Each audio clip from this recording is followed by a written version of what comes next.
BSNL में हो चुकी है टाटा ग्रुप की एंट्री। अब बीएसएनएल बनेगा जियो और एयरटेल का बाप।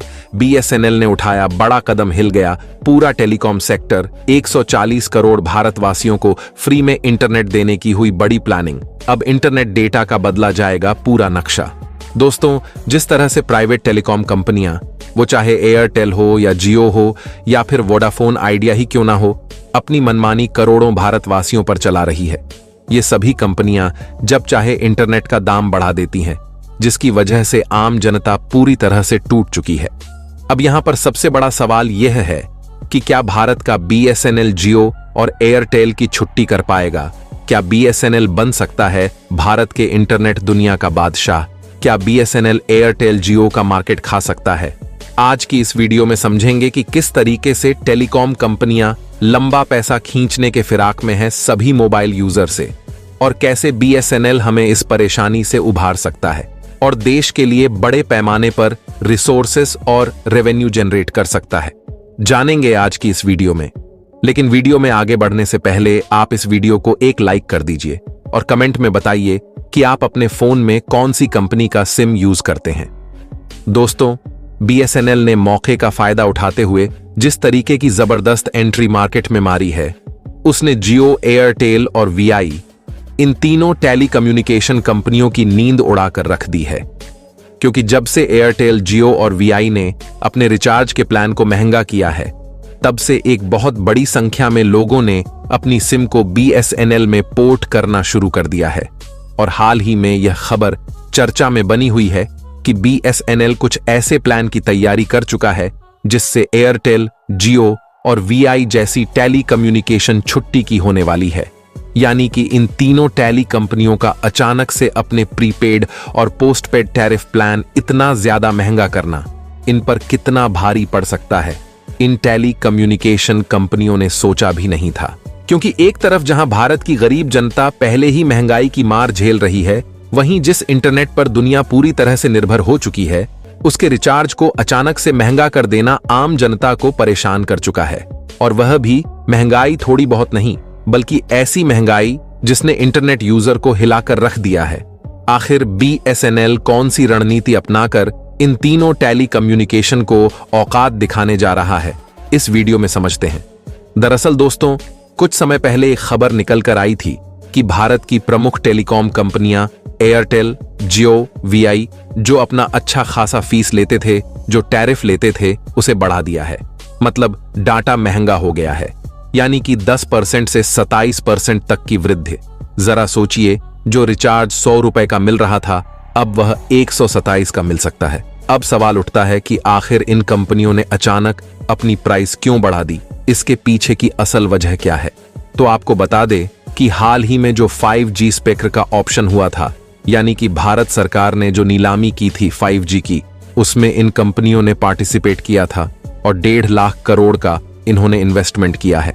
तो अब बारी आ चुकी है उस इन्वेस्टमेंट के वसूली की, और इन कंपनियों ने एक ऐसी बेहतरीन प्लान बनाया इन पैसों को वसूलने के लिए, जिसका भुगतान अब आम जनता को करना पड़ रहा है। दरअसल दोस्तों, इन कंपनियों ने जिस योजना को अपनाया उसका नाम है ARP, यानी कि एवरेज रेवेन्यू पर यूजर, यानी कि एक व्यक्ति से एवरेज कितना कमा लेती है कंपनियां। तो जरा आंकड़ा सुन लीजिए। अगर एयरटेल की बात करें तो एयरटेल 239 प्रति यूजर कमाता है, जो 181 कमाता है। वीआई का थोड़ा कम है, यानी कि 135 रुपए। लेकिन अब प्लान बदलने के बाद एयरटेल का 239 वाला प्लान 299 का हो गया है। बाकी अब आप देख लीजिए जियो ने कितना बढ़ाया है और वीआई ने कितना बढ़ाया है। यानी कि अब मार्केट से वसूली शुरू हो चुकी है। अब जो कंपनियां सर्विस दे रही हैं, उसके एवरेज में पैसा लेना बड़े पैमाने पर शुरू कर चुकी है। और इन कंपनियों को ऐसा करने की जरूरत इसीलिए पड़ी क्योंकि वह अगर पैसा नहीं लेंगे तो वह अपनी सर्विस अच्छे तरीके यूजर तक नहीं पहुंचा पाएंगे। क्योंकि अच्छे सर्विस के लिए नए इंस्ट्रक्टर को डालना पड़ेगा। 5G स्ट्रक्चर डालने के लिए 5G हर जगह पहुंचाना होगा और इसमें पैसा लगेगा, अच्छी खासी लागत लगेगी। इसीलिए पैसा निकालने के लिए यूजर से पैसा लिया जा रहा है। लेकिन जो हाईली प्राइसेस बढ़ी है, इसने मोबाइल यूज को काफी महंगा बना दिया है आम आदमी के लिए, और इसलिए बीएसएनएल फिर से चर्चा में आ गया है। क्योंकि सभी कंपनियों ने अपने टैरिफ हाई करने की बात कह दी। लेकिन बीएसएनएल जहां है वहीं नजर आ रहा है, अगर वह बढ़ोतरी करेगा तो उतना नहीं करेगा। लेकिन देखा जाए तो बीएसएनएल इस वक्त सबसे सस्ता डाटा प्लान और सबसे सस्ता टेलीफोन प्लान दे रहा है। लेकिन दिक्कत यह है कि बीएसएनएल का 4G रोल आउट नहीं हो पाया है। यानी कि कहना का मतलब यह है कि भारत के कई शहर ऐसे हैं जहां तक 4 नहीं पहुंचता।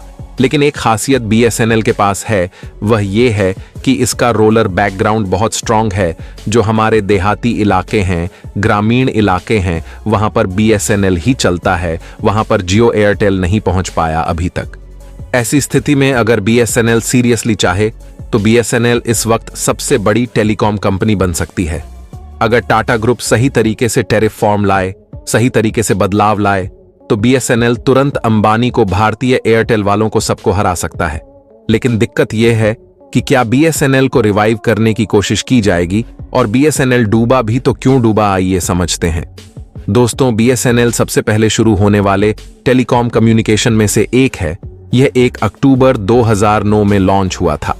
2000 से लेकर 2009 तक बीएसएनएल का दबदबा था। फिर नई नई कंपनियां आनी शुरू हुई। उन्होंने बेहतर कस्टमर सर्विस देने शुरू किए। कस्टमर के फोन को अगर कुछ प्रॉब्लम आ जाए तो जल्द उठाया करती थी। प्राइवेट कंपनियां जल्दी इंस्टॉलेशन करवाती थीं, रिपेयर का काम आता तो भी ठीक करती, और सारा कुछ एकदम जल्दी करके देती थी। इसीलिए सारी प्राइवेट कंपनियां पॉपुलर होने लगी। इनकी स्पीड अच्छी थी, कॉल कम ड्रॉप होते थे। और जब 2009 के बाद इंटरनेट फोन आने लगा भारत के अंदर, उसके बाद ये सारी कंपनियों ने अपनी स्पीड बढ़ा दी, जबकि बीएसएनएल अपने स्पीड नहीं बढ़ा पाया था। वीडियो उसमें पफर होते ही रहते थे, गोल गोल चक्कर घूमता ही रहता था, वीडियो आगे नहीं बढ़ पाता था। अभी भी कई जगह ऐसी सिचुएशन है जहां बीएसएनएल की स्पीड बेहद स्लो है, जबकि इंडिया में 5G तक रोल आउट हो चुका है। टेक्नोलॉजी का ये लेग पुअर सर्विसेज, उसमें खराबी और 4G को पूरी जगह अप्लाई ना कर पाना, ये सारी चीज बताती है कि क्यों बीएसएनएल को लोग छोड़कर जाने लगे। हर साल लाखों मोबाइल यूजर थे जो बीएसएनएल से शिफ्ट होकर जियो एयरटेल या वीआई में चले गए, और खासकर जो गांव से शहर की तरफ आते हैं, वह अपना नंबर पोर्ट कराना ज्यादा बेहतर समझते हैं। गांव में देखा जाए तो बीएसएनएल की बहुत अच्छी पकड़ है। स्पीड उतनी नहीं आती, लेकिन वहां बीएसएनएल ही काम करता है।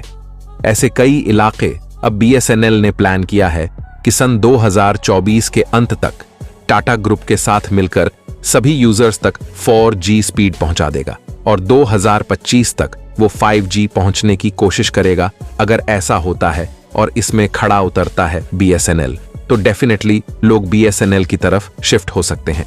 बाकी दोस्तों, आपका क्या राय है, इस पर हमें कमेंट में जरूर बताएं। वीडियो को लाइक कीजिए, शेयर कीजिए, और चैनल को सब्सक्राइब करके बेल आइकन को प्रेस करना बिल्कुल भी ना भूले।